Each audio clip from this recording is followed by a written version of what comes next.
but this time I've actually got it confirmed. So if you got to check this earlier, hey, jump in. If you're here watching me live, come celebrate with me. This is again the first time I actually get to go live on my YouTube channel. So we're just gonna jump right in. So good morning, friends. Happy New Year. I hope you got your coffee.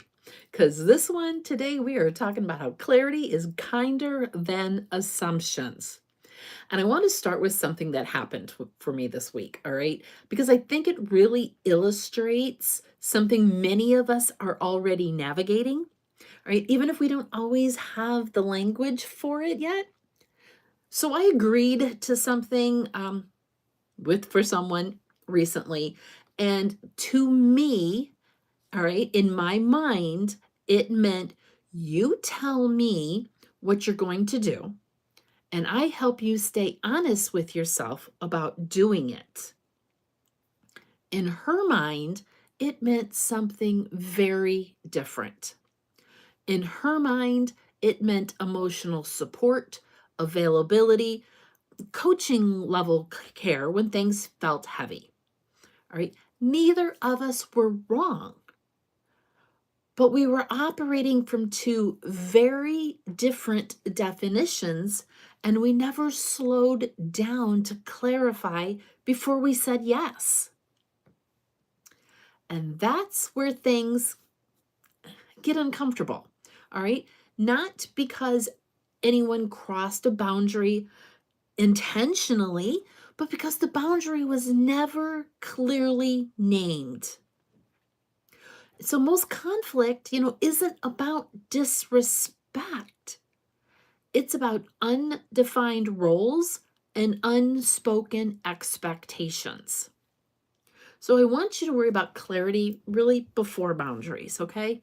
So, and when I sat with this later, because I'm going to be honest, all right? Got a hair tickling me. When it first happened, it was probably, I was very annoyed. I was really annoyed because, again, I was operating from my mindset. And when I sat with it, I realized something very important. Part of this was on me because I said yes without clarifying the role.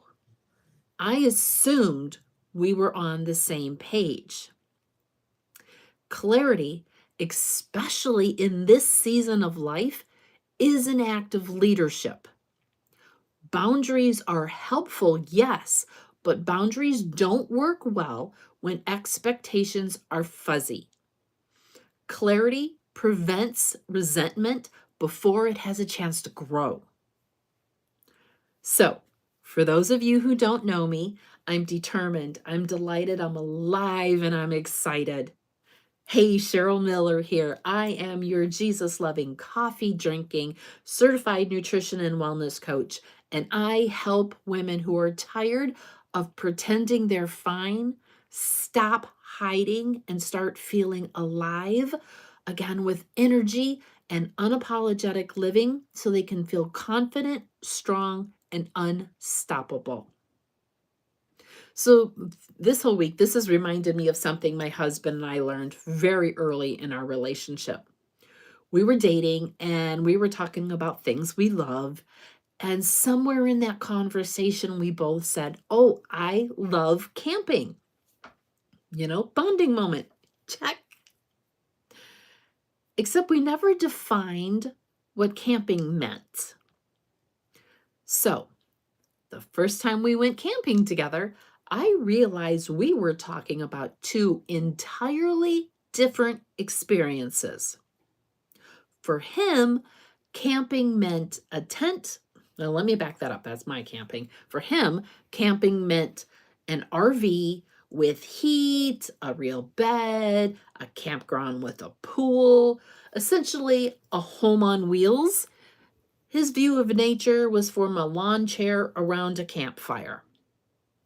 For me, camping meant a tent, an outhouse, maybe a bathhouse if you're lucky, a hand pump for water, carrying everything in, carrying everything out, Like, I literally canoed 7 hours once to get to a campsite where we camped in a tent on the ground. I had a little stove that had a propane thing. I cooked over the fire and that. Again, water, you pumped it from by hand. The only time I got him in a tent, he did do that one with me once. The second time I got him in that tent, he brought an air conditioner. We were at a state park, thankfully, in his comments, because we had electricity and he had an air conditioner in our tent. All right, same word, very different expectations. Neither of us were wrong. We just didn't ask the qualifying questions. Needless to say, he only did that with me, well, that 2 times. We then ended up with an RV if I wanted to continue camping. When you go into things with different expectations,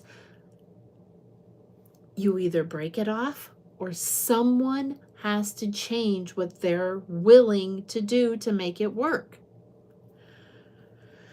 So here we're going to talk about that midline, re-entry, okay? Re-entry into this time of life and what it requires, and that's really definition. This is something I see often with women in midlife. We've spent decades being flexible, accommodating, adaptable. We say yes quickly. We figure it out as we go. We absorb what wasn't clearly defined. But in this season, that starts to cost us more than it used to. Re-entry, identity re-entry isn't about becoming harder. It's about becoming clearer. Not to control others, but to stay aligned with ourselves. One of the things I've learned about faith in this season is this, all right? God is not the author of confusion. That doesn't mean, though, that life is always clear, but it does mean we're allowed to seek clarity without guilt, especially around how we give our time, our energy, and our presence. So as I look ahead for the coming year, my word for the year is claim. All right. Not in a loud way, in a grounded way. I don't over-explain. I claim clarity. I don't absorb assumptions. I claim definition. I don't apologize for roles I never agreed to. I claim alignment.